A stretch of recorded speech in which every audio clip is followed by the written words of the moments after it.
Hi, my name is Ugnius and I'm a pianist and educator. And in today's video I'll be talking about my experience doing live stream concerts on both YouTube and Zoom platforms. Since the COVID-19 virus, it has become very difficult to do concerts. Well, at least here in the UK. And that is not because it is hard to find a venue, but it is because of the current social distancing measures and because people are afraid of going out and mixing up with others in closed spaces. So here I am renting a small venue, trying to do a recital over the internet. This little video clip you're seeing now was shot during the sound and video test I did for a specific music society a few weeks back prior to the real thing. And boy, there are many things involved in a live stream, some of which I'm used to. Things like packing your luggage or sorting out your music as well as traveling to a concert venue is not new to me anymore. However, there are other things involved in this that are new to me as a pianist. Things like setting up a recording gear, microphones, cameras, lights, and the rest. 20 past. This is taking a lot of energy for me. Bit of light. Okay, let's go. Here we have my light. Doesn't really change that much, but maybe it will because it will get darker later. My little Canon here. Laptop. My Zoom. Prep time, 8 minutes. Let's now set up the software. OBS. Let's have a look. Right, so we're now just doing the test. So it tells me that I'm live streaming here. Yes, it's live streaming.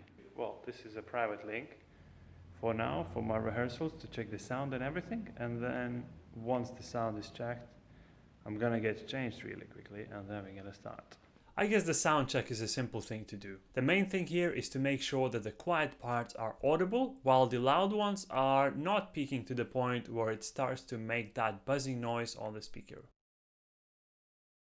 Okay, that's it. So I'm ready to go. So the only thing I need to do now is to warm up, relax a little bit, and then we'll start the concert in about half an hour. I'll let you know how this goes after the concert.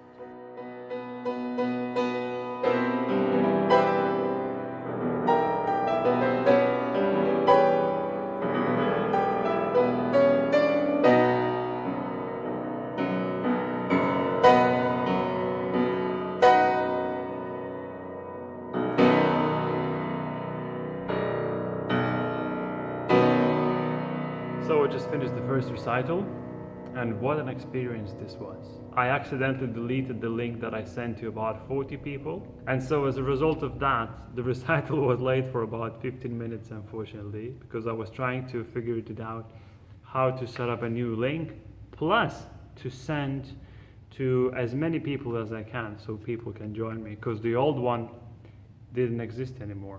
So let's see what Wednesday's recital has to offer.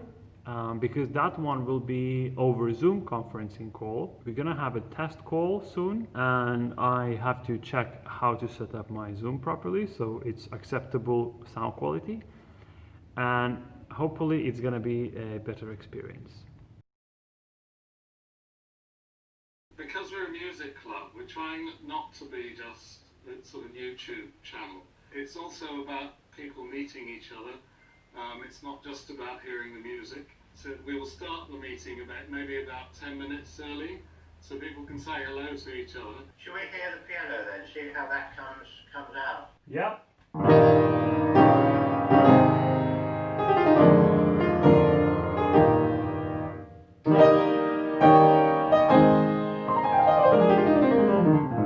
So that was the first movement. Yeah, that sounds fine to me. I use Zoom for a brass band, and certainly if we use the normal settings, it doesn't work. Like, it sounds as though you've got the setting for that. Thank you so much. Nice meeting you. I'll see you on Wednesday at 7 o'clock. Thank you. Bye. Okay. So I just finished the conference call with the Music Society. It seemed like it worked well. So now let's just wait till Wednesday. Practice loads. Everything's checked now, and I hope the whole will just make it better. Finally, the concert day came for the second live stream and I went back to the venue. Basically, the setup was pretty much the same camera and mic position, the same piano and the same lighting. But it seems like something was different. Why? Well, okay, so people are starting to join in for the Zoom conference call / recital. So I'm just gonna put up a volume. They don't hear me, they don't see me now, but I'm gonna put my volume and see what they're chatting.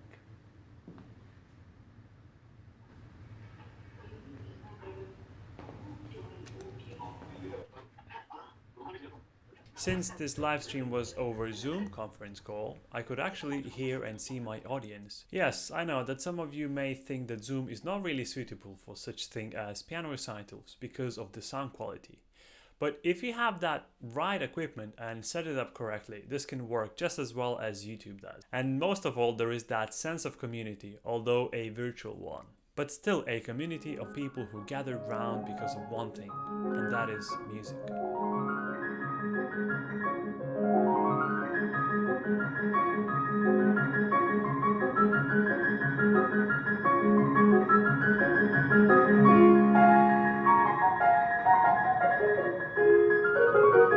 And so what was a rather interesting experience during the 2 live streams I had, it was really nice to get something in return. And that was the audience applause.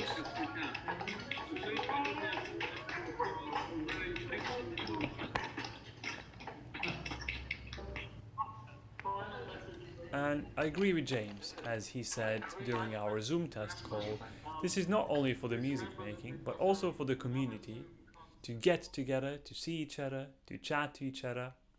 And so the response from the audience, although via Zoom conference call, was still very much needed feedback after a whole performance. So to conclude the video, I would say that both ways of reaching out to the listener have ups and downs. Perhaps YouTube one felt a little more complicated and distant, whereas Zoom felt closer to the real thing, simply because you get to hear the audience before the concert as well as little applause after that. However, the most important part was that I had a privilege to be heard and was given a stage to perform during this rather awkward time for everyone. And even now, if you're watching this video, I feel privileged and thankful to you all who are watching this and supporting me, because that return, that feedback from you all means a lot and keeps us artists going. So if you enjoyed this clip, be sure to hit the thumbs up and subscribe to my channel if you haven't done so. Thanks for watching and I'll see you in the next one.